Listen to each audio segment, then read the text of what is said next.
আরাবল্লীর বুকে এক অভিশপ্ত জনপদ, ভানগড় দুর্গের মিথ ও আসল সত্যি।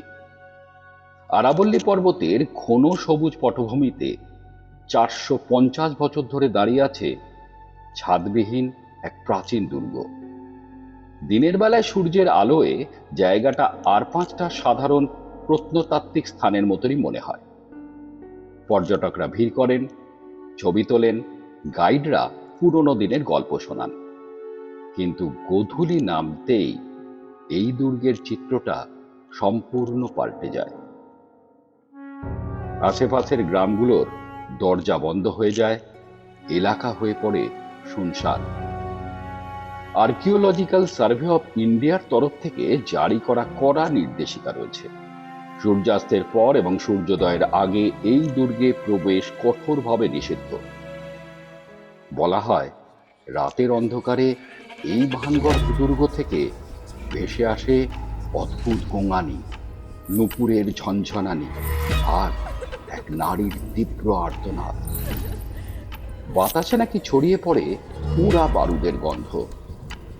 কিন্তু সত্যি কি এই রাজস্থানের এই দুর্গ এশিয়ার সবচেয়ে ভয়ানক বাড়ি, নাকি এর পেছনে লুকিয়ে আছে ইতিহাস আর বিজ্ঞানের এমন কিছু সত্যি যা শতাব্দীর পর শতাব্দী ধরে চাপা পড়ে আছে লোককথার আড়ালে?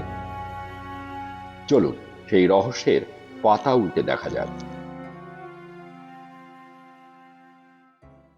এক সমৃদ্ধশালী শহরের পতন। ভানগড় কিন্তু শুরু থেকেই এমন অভিশপ্ত ছিল না। 1573 সালে অম্বরের মুঘল সেনাপতি মানসিংহ তার ছোট ভাই মাধব সিংহের জন্য এই দুর্গটি নির্মাণ করেন। সেই সময় এই শহরটি ছিল অত্যন্ত জমকালো। দুর্গের হনুমান গেট দিয়ে ঢুকলেই একসময় চোখে পড়ত জহুরি বাজার, যেখানে মশলা থেকে শুরু করে রত্নের ব্যবসা চলত। শহরের প্রান্তে উঁচু টিলায় ছিল 7 মহলা এক দুর্গ, যার আজ মাত্র 4টি তলা অবশিষ্ট রয়েছে। কিন্তু এত সুন্দর একটি শহর কিভাবে জনমানবহীন ধ্বংসস্তূপে পরিণত হলো? স্থানীয়দের মুখে মুখে ফেরে দুটি অভিশাপের গল্প। অভিশাপের প্রথম গল্প, তান্ত্রিক সিন্ধিয়া ও রূপসী রত্নাবতী। ভানগড় পতনের সবচেয়ে জনপ্রিয় গল্পটি রাজকুমারী রত্নাবতীকে ঘিরে। তিনি ছিলেন অপরূপ সুন্দরী, তার রূপের খ্যাতি ছড়িয়ে পড়েছিল গোটা রাজপুতানায়। সেই সময় ওই এলাকায় বাস করত তান্ত্রিক সিন্ধিয়া। সে ছিল কালা জাদুতে সিদ্ধহস্ত। রাজকুমারীকে দেখেই সে তাকে পাওয়ার জন্য পাগল হয়ে ওঠে। একদিন তান্ত্রিক দেখতে পায় রাজকুমারীর দাসী বাজার থেকে সুগন্ধি তেল কিনছে। সুযোগ বুঝে তান্ত্রিক ওই তেলের শিশিতে কালা জাদু করে দেয়, যাতে ওই তেল মাখলেই রাজকুমারী তার বশে চলে আসেন। কিন্তু রাজকুমারী গুপ্তচর মারফত এই চক্রান্তের কথা জেনে যান এবং তেলের শিশিটি দুর্গ থেকে বাইরে ফেলে দেয়। শিশিটি গিয়ে পড়ে এক বিশাল পাথরের উপর।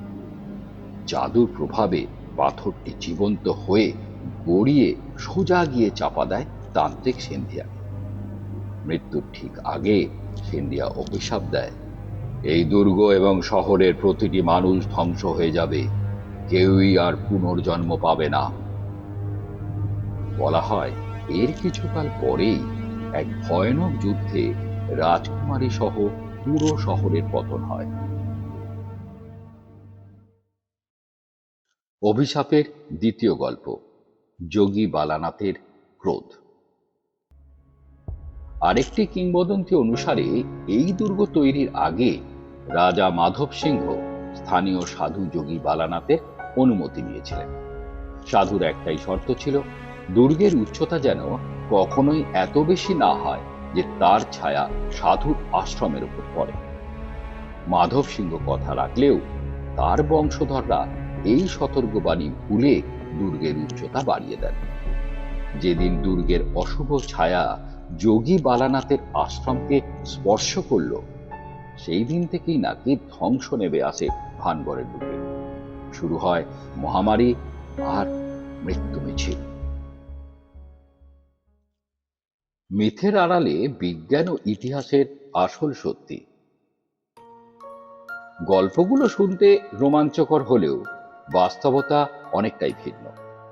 আপনি যদি বিজ্ঞান এবং ইতিহাসের চশমা দিয়ে ভানগড়কে দেখেন, তবে ভৌতিক রহস্যের জট খুলতে বাধ্য। ইতিহাসের পাতা থেকে চালিশা আকাল। ইতিহাসবিদদের মতে ভানগড় পতনের পেছনে কোনো তান্ত্রিকের অভিশাপ ছিল না, ছিল প্রকৃতির রুদ্র রোষ। 1783 সালে রাজস্থানে আছড়ে পড়েছিল ভয়ঙ্কর এল নিনো, যার ফলে শুরু হয় টানা 4 বছরের খরা। ইতিহাসে এটি চালিশা আকাল নামে পরিচিত। জলের অভাবে উর্বর জমি মরুভূমি হয়ে যায়। এরপর 1784 সালে ছড়িয়ে পড়ে প্রাণঘাতী মহামারী। জল এবং খাবারের অভাবে মানুষ এই শহর ছেড়ে পালাতে বাধ্য হয়। ভৌতিক শব্দের বিজ্ঞান। রাতের বেলা শোনা যায় সেই অদ্ভুত আর্তনাদ আসলে কি? বিজ্ঞানীরা একে বলেন সাউন্ড রেজোনেন্স বা শব্দের অনুরণন। ভানগড়ের ফাঁকা হলঘর আর ভাঙা পাথরের গঠনের ভেতর দিয়ে যখন রাতের হুহু বাতাস বয়, তখন এক অদ্ভুত প্রতিধ্বনি তৈরি হয়। মানুষ একেই অশরীরীর ডাক ভেবে ভুল করে। এছাড়া রাতে পেঁচা আর শেয়ালের ডাক তো আছেই। ইলেকট্রনিক্স বিকল হওয়া।